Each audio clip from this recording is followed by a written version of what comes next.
Hey, what's up, everybody? I'm not working today. I don't feel good. I've had a sinus infection for like over a month, and it's gotten a bit worse over the last few days. So I went back to the doctor yesterday and got some more medicine, and just taking a couple days off of work. So since I don't have to work today, it means I can watch WandaVision a little earlier than I normally would.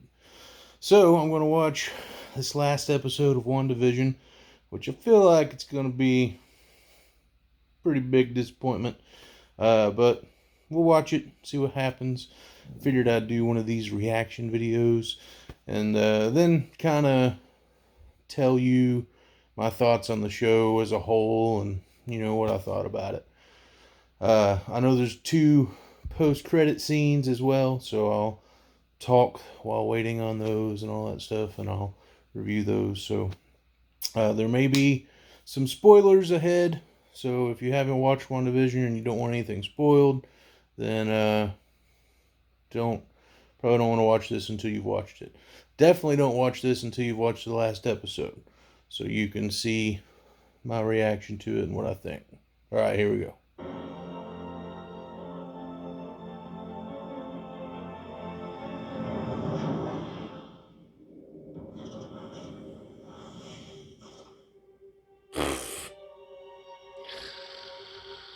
Ugh.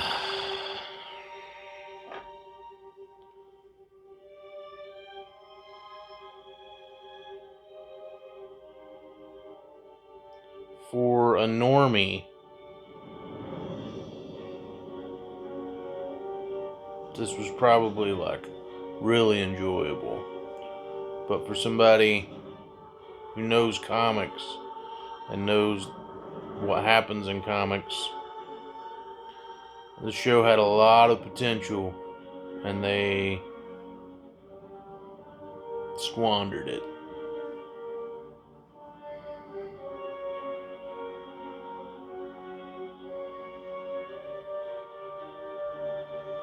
I know there's post-credit scenes, so hanging out for those. But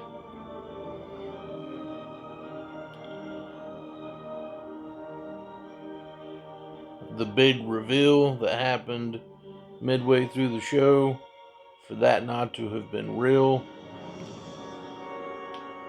stupid. Massive wasted opportunity for something awesome that everybody was excited for.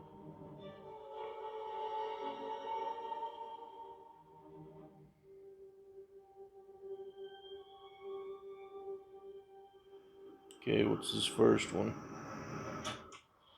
Alright, everybody gather around. Who's they? Is it Nick Fury? This seems like a very Nick Fury place to be. I was sent by an old friend. Don't even get Nick Fury. You get a freaking scroll on behalf of Nick Fury. Shh. Come on, Marvel. Ugh. There's supposed to be another post-credit scene. Let's see how disappointing it is. It's some pretty cool music right there. It's haunting. It's got like a horror movie vibe to it, and that's pretty cool. That'd be cool if that's her like theme music.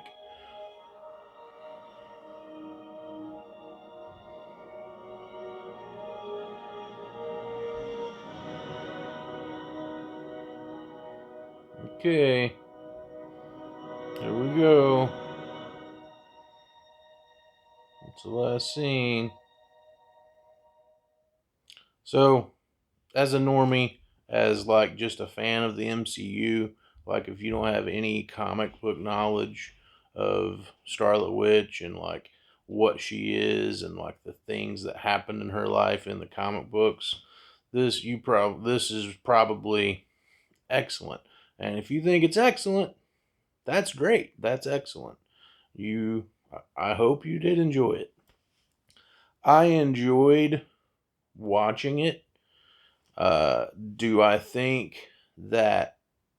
So I enjoyed watching it. I enjoyed like trying to figure out like the mystery of it all, and like, but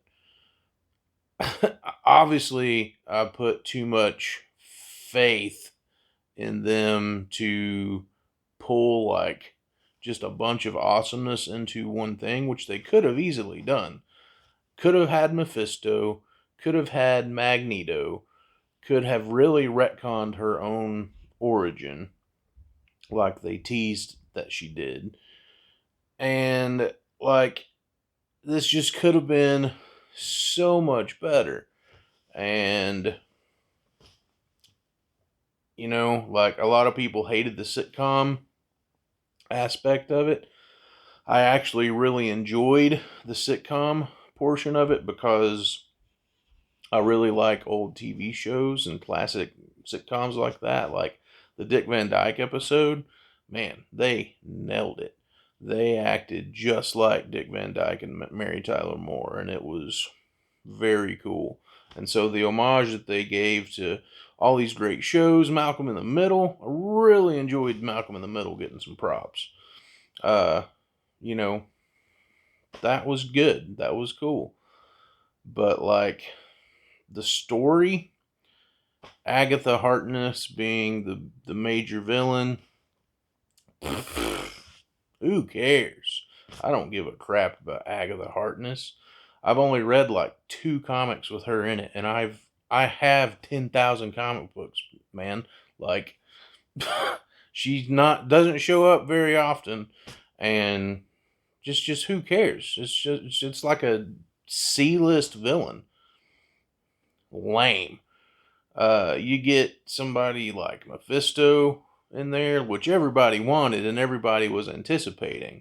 And this show just skyrockets up. And it could have, her like ripping open the multiverse would have been super dope. They teased that that's kind of like what she just did. And I guess she didn't do that. And so, yeah. Another thing, man. Like, so a lot of people are going to be like, well, you shouldn't have gotten your expectations up so high.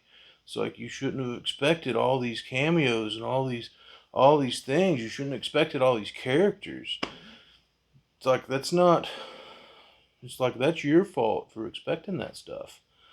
That's bullcrap because it's Marvel's fans are expecting this stuff. We're Marvel fans, right?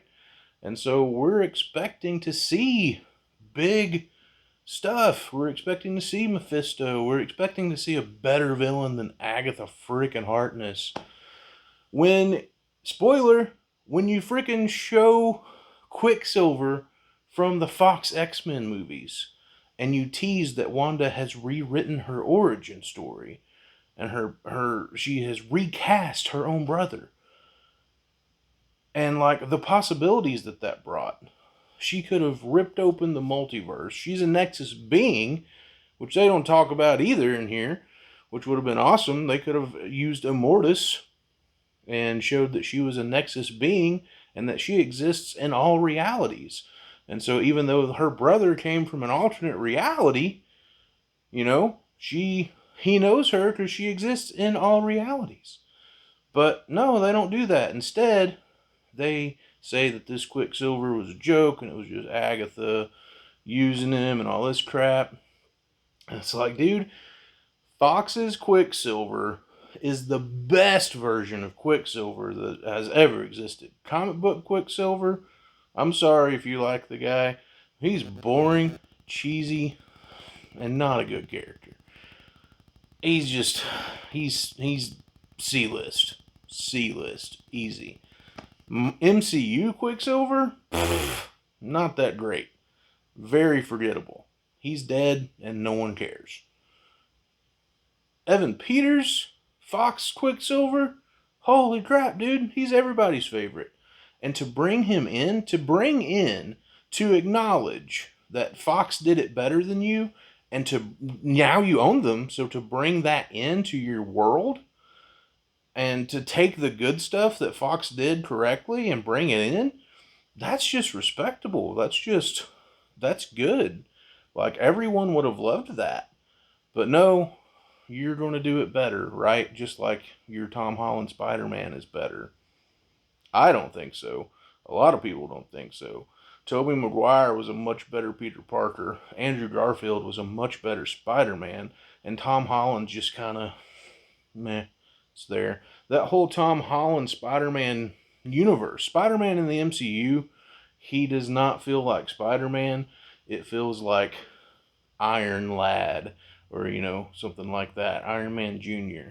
Doesn't feel like Peter Parker.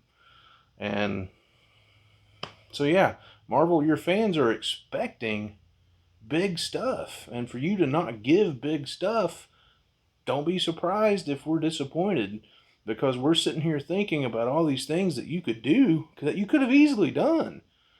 And to not deliver it, that's not our fault we're disappointed. That's your fault because you're not delivering. So your fans are smart, Marvel. Your fans are not idiots.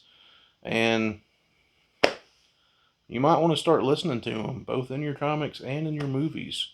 And maybe you might continue the success that you had in the first 3 phases of the MCU. Because the future of the MCU, not a lot of people are excited about it. I'm not. So, some people are. If you're excited, great.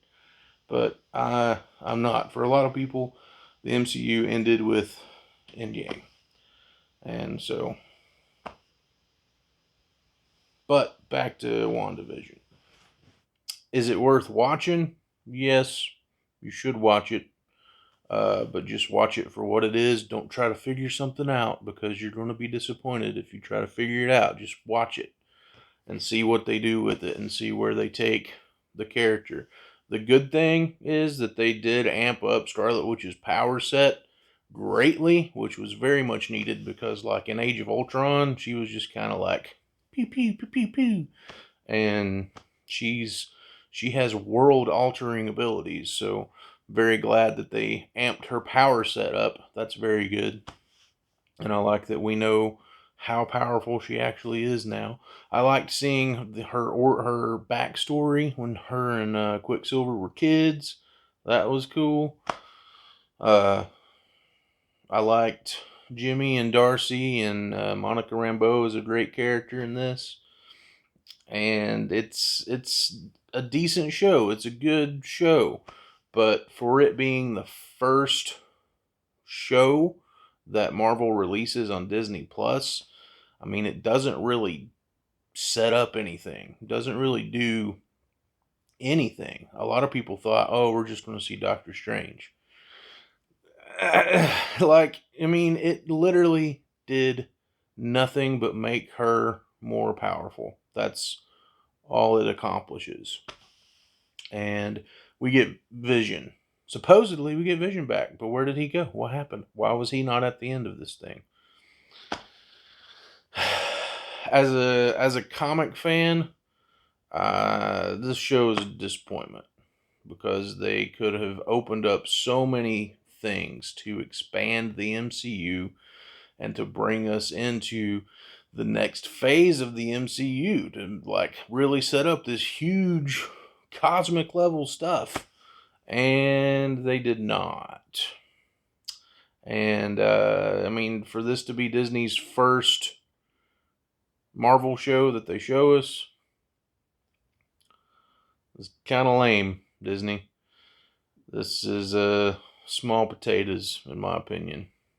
Does it have rewatchability? I don't think so. Like, I don't foresee me watching it again now that I know everything that's happened. And if it were to be released on Blu-ray, I would not buy it. Is it worth watching? Maybe not, actually. Like, if someone were to just be like, can you just tell me what happens in 5 minutes? Yes.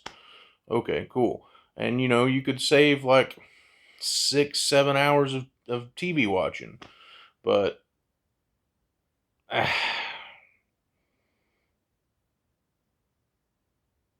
it's an interesting show. I enjoyed it while I watched it, but to me, there was zero payoff of this show. So there you go. So it is what it is. Out of a 10, 5 out of 10, maybe a 4. Not higher than a 5 though. Okay, that's all. Be excellent to each other. Take it easy. All that stuff.